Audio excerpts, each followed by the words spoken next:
Hi all, welcome back to my YouTube channel.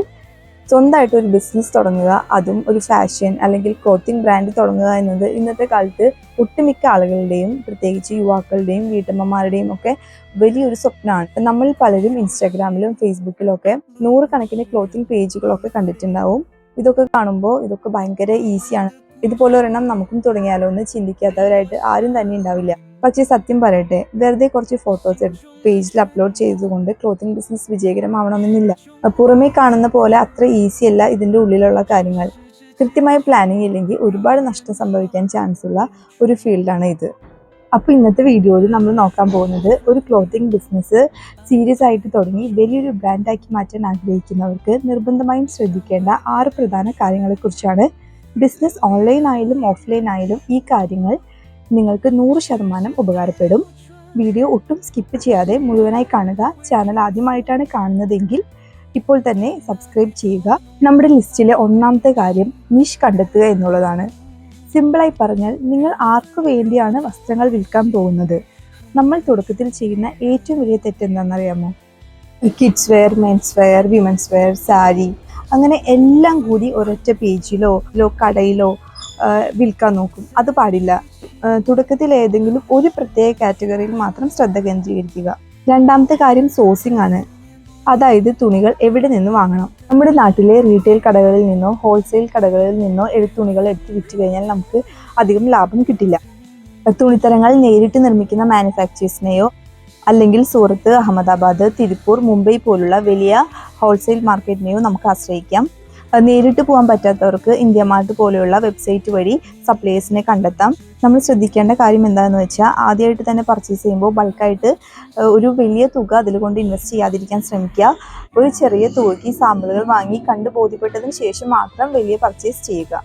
3ാമത്തെ കാര്യം എന്ന് പറയുന്നത് വളരെ ഇമ്പോർട്ടൻ്റ് ആയിട്ടുള്ളൊരു കാര്യമാണ് ക്വാളിറ്റി.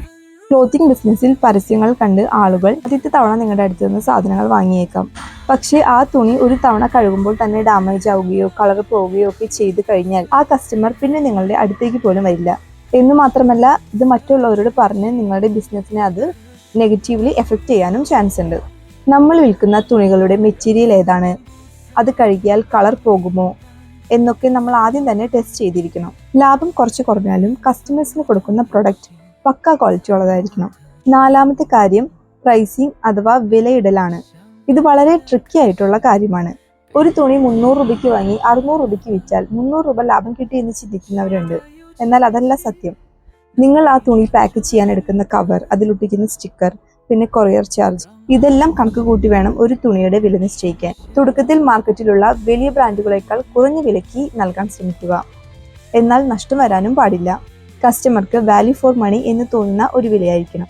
5ാമത്തെ കാര്യം, ഇന്ന് ഏറ്റവും പവർഫുള്ളായ ഒന്നാണ് ഡിജിറ്റൽ മാർക്കറ്റിംഗ്. നിങ്ങളൊരു ഓൺലൈൻ സ്റ്റോർ ആണ് തുടങ്ങുന്നതെങ്കിൽ ഇൻസ്റ്റാഗ്രാം, ഫേസ്ബുക്ക് എന്നിവയാണ് നിങ്ങളുടെ തട്ടകം. വെറുതെ തുണി നിലത്തോ ബെഡിലോ വിരിച്ച് ഫോട്ടോ എടുത്ത് പോസ്റ്റ് ചെയ്യാതിരിക്കുക. നല്ല വെളിച്ചമുള്ള സ്ഥലത്ത് വെച്ച് ഫോട്ടോ എടുക്കാൻ ശ്രമിക്കുക. കഴിയുമെങ്കിൽ ഒരു മോഡലിനെ വെച്ചോ അല്ലെങ്കിൽ നിങ്ങൾ സ്വയം ധരിച്ചോ ഫോട്ടോകളും ട്രെൻഡിങ് റീലുകളും ചെയ്യുക. ഇന്നത്തെ കാലത്ത് ആളുകൾ റീലുകൾ കണ്ടിട്ടാണ് സാധനങ്ങൾ കൂടുതൽ വാങ്ങിക്കുന്നത്. അതുകൊണ്ട് ദിവസവും റീലുകൾ ചെയ്യുക. നല്ലൊരു പേര്, മനോഹരമായ ഒരു ലോഗോ, പിന്നെ പാക്ക് ചെയ്യുമ്പോൾ താങ്ക് യു കാർഡ് കൂടെ വെക്കുക. ഇതൊക്കെ നിങ്ങളുടെ ബ്രാൻഡിന്റെ മൂല്യം കൂട്ടും. 6ാമത്തെ കാര്യം കസ്റ്റമർ റിലേഷൻഷിപ്പാണ്. ആളുകൾ ഇൻബോക്സിൽ വില വന്ന് ചോദിക്കുമ്പോൾ DM ഫോർ പ്രൈസ് എന്ന് മാത്രം പറയാതെ മാന്യമായി പെരുമാറുക. വസ്ത്രത്തിന്റെ അളവ് കൃത്യമായി പറഞ്ഞു കൊടുക്കുക. ചിലപ്പോൾ കസ്റ്റമർക്ക് സൈസ് മാറ്റി വാങ്ങേണ്ടി വരും. ഇതിനായി കൃത്യമായ ഒരു റിട്ടേൺ പോളിസി വെക്കുക. അപ്പോൾ ഒരു ഓൺലൈൻ ബിസിനസ്സിലേക്ക് ഇറങ്ങുമ്പോൾ ശ്രദ്ധിക്കേണ്ട പ്രധാന കാര്യങ്ങൾ ഇവയൊക്കെയാണ്. തുടക്കത്തിൽ തന്നെ ചെറിയ ചെറിയ ബുദ്ധിമുട്ടുകൾ ഉണ്ടായേക്കാം. നമുക്ക് ഒട്ടും ഓർഡേഴ്സ് ഒന്നും കിട്ടാത്ത ഒരു അവസ്ഥയിലൂടെ നമ്മൾ കടന്നു പോവാം. പക്ഷേ അതിലൊന്നും പതറാതെ കൺസിസ്റ്റന്റ് ആയിട്ട് തന്നെ നമ്മൾ വീഡിയോസ് അപ്ലോഡ് ചെയ്യും. നമ്മൾ അതിനുവേണ്ടി തന്നെ വർക്ക് ചെയ്യുകയും ചെയ്യുകയാണെങ്കിൽ ഒരിക്കൽ നമുക്ക് എന്തായാലും സക്സസ് നമ്മളെ തേടി വരും. നാളെ തുടങ്ങാം, മറ്റന്നാൾ തുടങ്ങാം എന്നൊക്കെ പറഞ്ഞ് ഓരോ ദിവസവും മാറ്റി വയ്ക്കാതെ ഇന്ന് തന്നെ ഒരു ചെറിയ ബിസിനസ്സിലേക്ക് നിങ്ങൾക്ക് കാലെടുത്ത് വയ്ക്കാം. വലിയ ഇൻവെസ്റ്റ്മെന്റിൽ തുടങ്ങാൻ പറ്റാത്തവർക്ക് റീസെല്ലിംഗ് ആയിട്ടും നമുക്ക് തുടങ്ങാവുന്നതാണ്. അപ്പോൾ ഇതുപോലത്തെ ബിസിനസ് പരമായിട്ടുള്ള വീഡിയോകളായിട്ട് ഇനിയും വരുന്നതായിരിക്കും. അതുവരെ Tata, bye bye, take care.